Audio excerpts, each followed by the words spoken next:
G'day everyone, it's kind of a blinding sunset out here right now, but what better time to film a vlog than when you can barely see, right?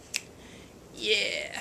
So as the title of this video probably indicates, I had a realization today about water, and it has to do with hydrophilia and hydrophobia. For those of you who aren't into the whole science scene, don't worry about it, don't run away. I'm going to try to make this explanation fast and painless. Go. Water is a polar molecule, which basically means that parts of it are positively charged and parts of it are negatively charged. This makes water act like a magnet, so the positive bits of water want to go hang out with the negative bits of other molecules, and the negative bits of water want to go hang out with the positive bits of other molecules.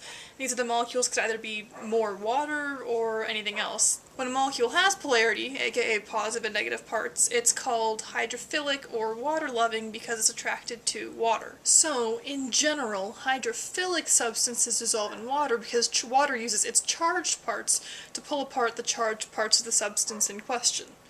Are we good so far? Good. Hydrophobic substances, on the other hand, do not mix with water. The most well-known example is probably oil and water. Demonstration. Okay, I'm not sure if this is going to show up on camera, but I really love diffusion effects. Alright. I really hope the dye is supposed to go in the water and not in the oil, or else I'm going to have to try this again. Or not.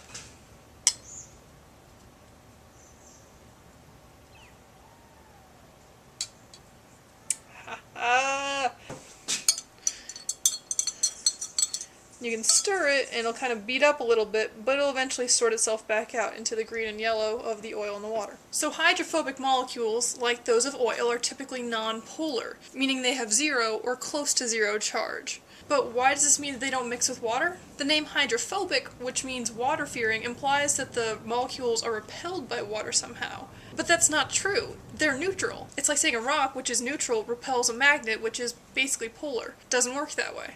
Another way it's phrased in schools is like attracts like, so non-polar attracts non-polar, polar attracts polar. Once again, non-polar is inert. It doesn't do anything. It's like saying a rock attracts a rock, which technically with a small force of gravity between the two, we're not talking about that because it's inconsequential.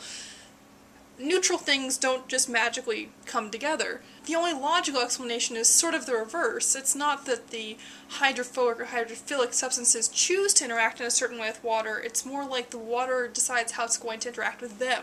The reason that non-polar molecules get excluded is that the water molecules would rather hang out by themselves. They get pulled together by their own charges, and the non-polar molecules are left outside the club with an angry bouncer. Molecules that can attract the water with their own charges can get in. In essence, if water loves itself a lot more than it loves you, you're hydrophobic. If water loves you enough, it'll make room for you in its party. So what does this mean for you? Well, the next time you're in a shower, think about the fact that you're not being dissolved by the water. It rolls right off of your skin. Basically, it's saying it would rather hang out with itself in a sewer than be associated with your body. Think about that. P.S. I'm sure you have a beautiful body. Water hates everyone equally. Remember that. Oh man, this sunset is freaking sweet!